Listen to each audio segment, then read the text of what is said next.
3rd May 2020 Sunday tunini khu in war room member chengin Shelmat prayer mauna tauna nei khom ding ti aniki gun jing lain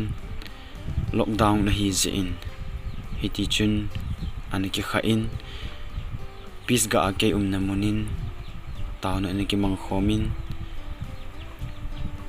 so pi ulenaw chengdingin ai kitawin chule ai mami mal chengdingin ai kitawin malam hin kho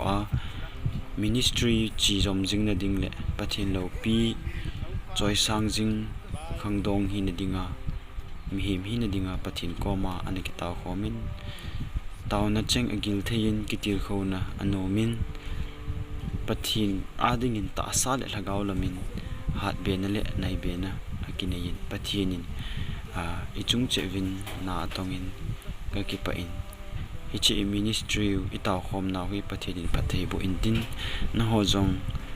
na umna mun che pathin na jingjing tawen dunia hi chalai taw khom hi achain hi lawin apat na hi zo hilhen tiam kanom na hi pathinin pathei e bo so ke tawen lopina pathin ipiwe